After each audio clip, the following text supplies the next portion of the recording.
Tank Nerds, Lottie here again. We've got a lot to cover. Let's get straight into it. This is a 1944 GPW made by Ford, hence GPW. It's a Jeep, for those who don't know. I have been tasked with completely repainting it. It's going from a sickly green that everyone has, ew, green vehicles, who likes that, to an awesome desert brown, yet to be decided, but probably closer in color to the 25-pounder bits over there. So obviously I've done quite a lot, but we are going to go back in time and watch pretty much the whole thing until this point. So I had to sift through over an hour worth of time lapse. Let's get into it and let the voiceover Lottie commence. So I'm pretty much just going to tell you exactly what I'm doing. So in this first section we are removing the bonnet.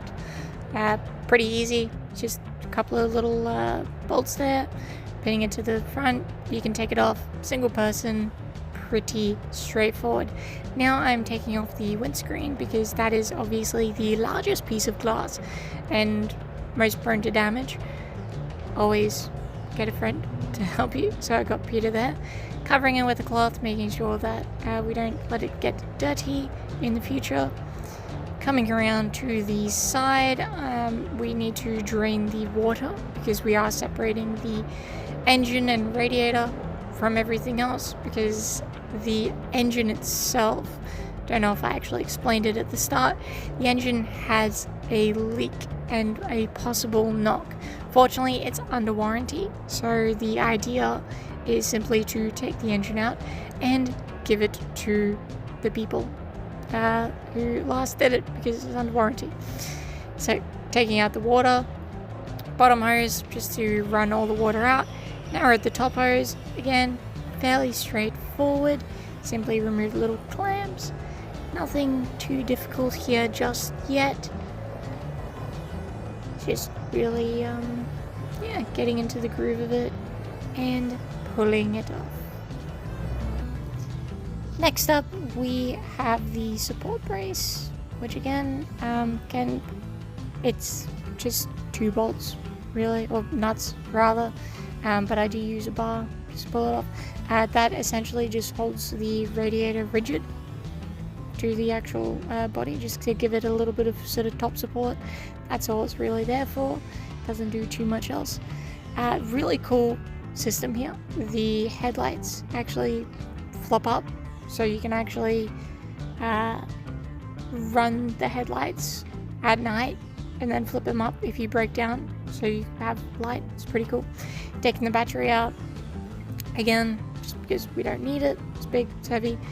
Now this was a pain. I actually had to cut down this quite a bit. These bolts underneath the grille, there are 3 significantly large ones.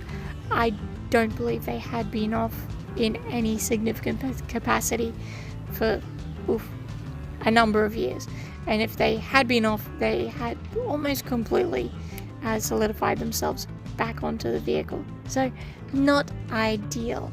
And you can see just what a pain it is to actually sort of get under there. My hands are still clean at this point, so fairly early on in the process.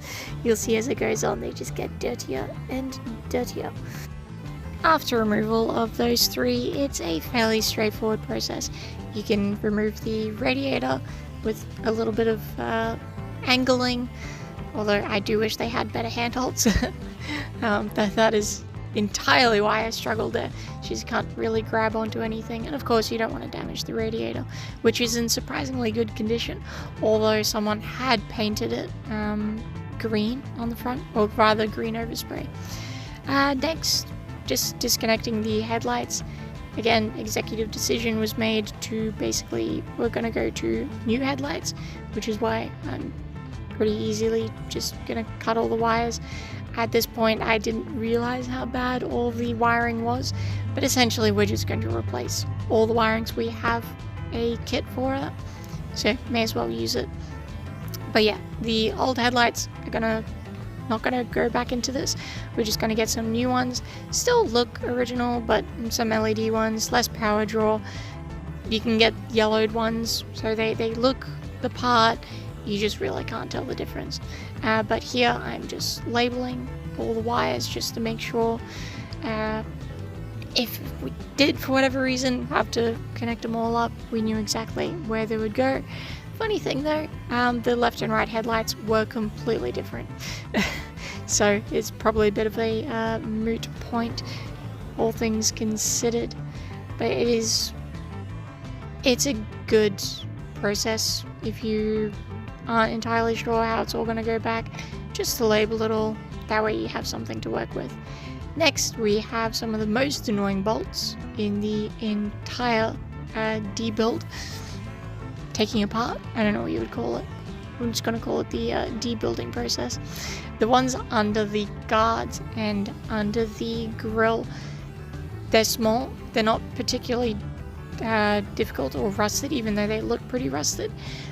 But you cannot get a socket on them. For whatever reason, they decided that they were going to put them almost flush up against the guard, which just makes using any sort of power tools impossible, which I despise. It's great being able to just get a power tool, get it in there, zip it off, fantastic, everyone's happy. No, they decided that you are going to have to use an open-ended spanner, which is just annoying for everyone. And there you have it, grill removed. We now descend below the depths.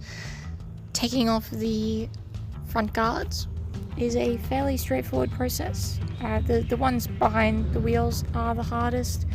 As you'll see in a second though, we can bust out the power tools, and it's a fairly straightforward process.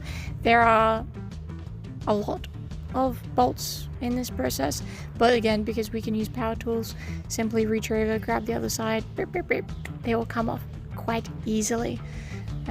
You'll see in a second, it should just come down with the removal of that last bolt. You can also see that I have let my hair down quite literally. Must be getting on in the day. The other side is pretty much identical. You just get to see it at a slightly different angle. Here you can see a bit more of the engine bay. We have the horn on the inside of the left-hand guard there.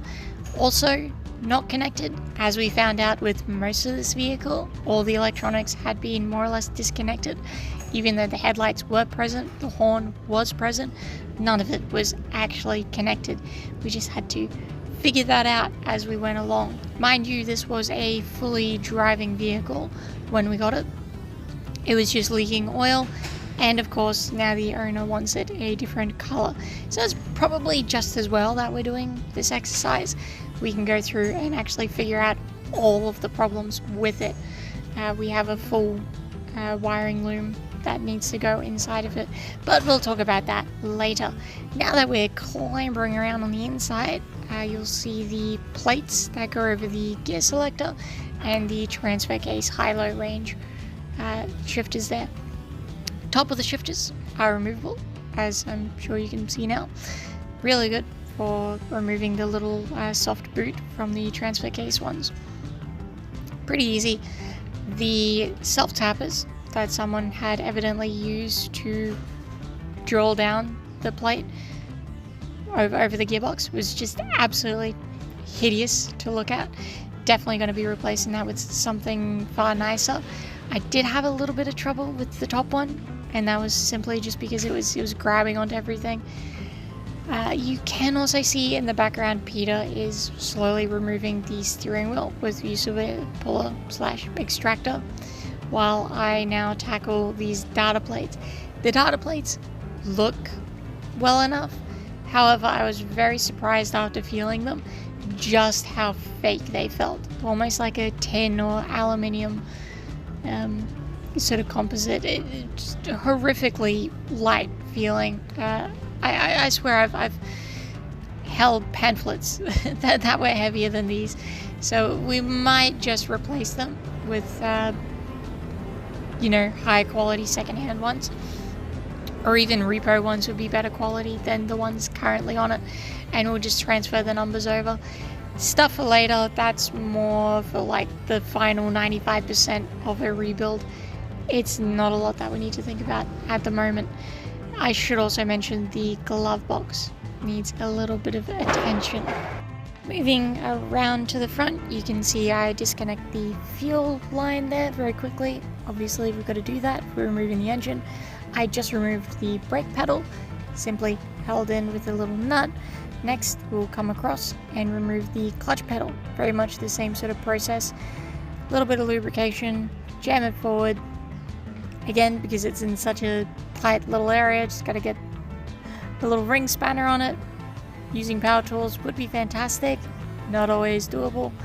And there's a clutch pedal, wiggle it out, and boop, there it is. Pretty easy. Moving over to the accelerator, which is the hardest of the three pedals, but not by that much. It's just held in by a simple split pin. Remove that, pull the accelerator forward. Now we can move around to the top and remove the top of the air filter. This is an oil bath air filter, which normally keeps the oil in the oil bath. However, as you can see right now, there is oil in the pipe leading to the top of the carby. Not great stuff. Should be pretty self-explanatory. At this point, I have not actually looked inside the oil bath. Just taking it all apart, we can have a look at, smaller parts later on. I suspect it has been filled up above the normal level, or it could even be blocked, in which case the carby is literally just pulling oil into itself from the oil bath. We'll find out one way or another. At this point I'm not too worried, but it is an explanation for some of the problems. Moving down to the alternator and some of the wiring, it has been rewired to 12 volt, hence why the alternator is not an original 6 volt generator. It's a more modern 12 volt alternator. It's good. We can argue all we want. 12 volt is just better than 6 volt for these old vehicles. Yes, it's not original, but you can start them on the button. You don't have to, slow crank or any of that sort of nonsense. Underneath, we've got, focus on that, and around it.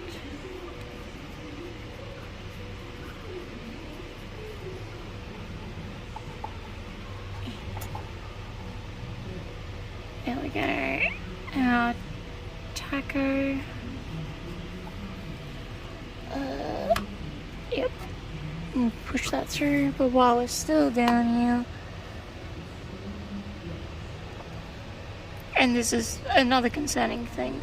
This was literally just finger tight. I just checked it out while I was down here.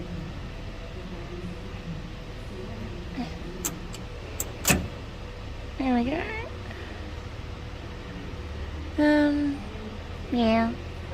I may as well put it back in.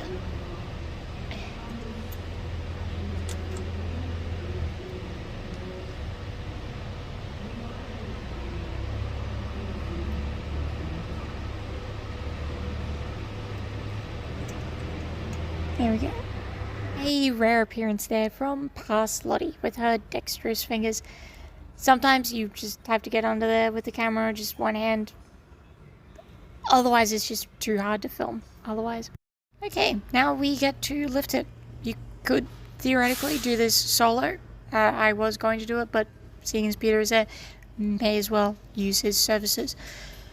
Pretty straightforward. Lift it. Try and avoid catching anything. The steering column is going to be the greatest problem, which is why you will see me standing next to it just to make sure it clears correctly. The only thing we ended up catching was a spring just on the handbrake mechanism. That was it. All in all, if you do it correctly, shouldn't be any more challenging than what you see here.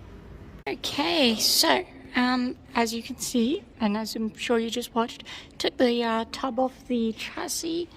All well and good. I didn't film underneath just because it was an absolute pain, but essentially there are 8 bolts along the chassis that I took off. It's neither here nor there. Some of it was a pain.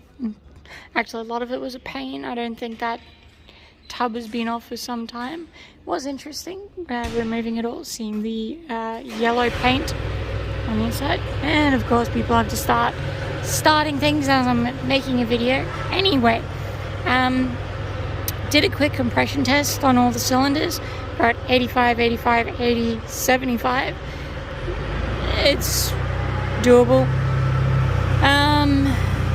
Now you'll probably see the large pool of oil underneath it. That is because the gearbox is leaking from the rear output side, so just in there, and we've got a little bit of a leak at the front as well.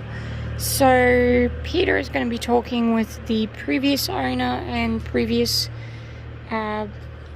mechanics who worked on this, because it should still be under warranty, so we're just going to send it back. He did sell it to our client with the express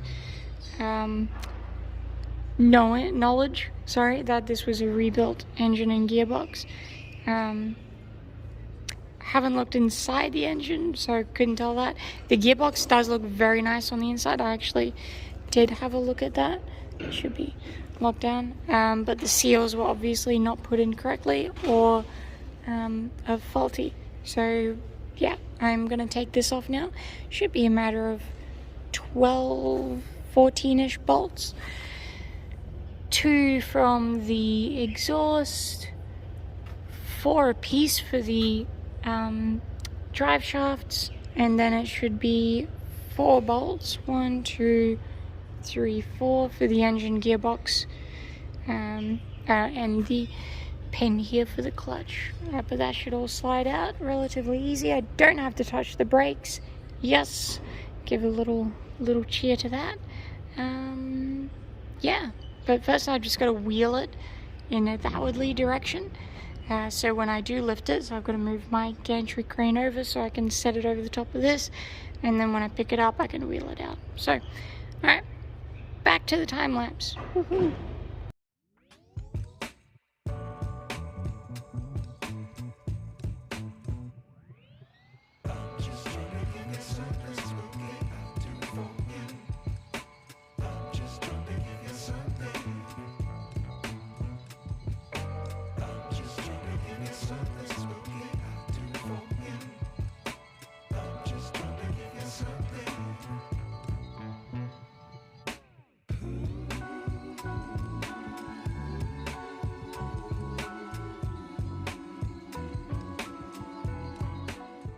Okay, so I just took these 4 bolts off, had to actually get behind it. Problem, they weren't very tight, dangerously loose actually, so yeah, I'm gonna have to check pretty much everything on here because there's just some real amateur mistakes, sadly, just with certain bits and pieces. So yeah, there's a rear drive shaft. Next we'll tackle these ones here, and yeah, see how we go. Okay, taking off that drive shaft, pretty much the same story. The nuts were a little loose on that one. Disconnected the exhaust here too, so that's more or less just loose sitting in there now. Disconnected the clutch cable, took one nut off there, just got to hammer that one through. I've got one big one on the other side and these 2 large ones up at the front.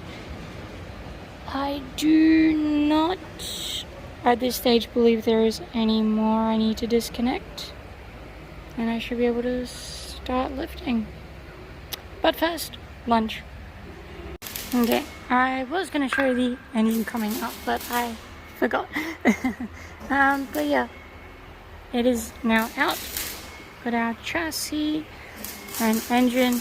Now I'm going to take this apart, because we are going to do the gearbox in-house and send the engine away. Just, yeah, just so we know that it is properly done. So yeah, I'm gonna disassemble all this, take it off. And future voiceover Lottie returns with a noisy background. You're just gonna have to deal with that. Sorry. So the handbrake mechanism, it's tedious. It's not exactly complicated, although I did film it specifically so I can put it back exactly how I found it. So I suppose a little bit of complexity in that regard. It is fortuitous that we did it this way. The rear of the gearbox was actually perfectly fine. It was just the output shaft seal that was faulty. Not even faulty, actually. It was wrong, straight up. It was too small. There was actually nothing wrong with the seal. It actually looked quite new, all things considered.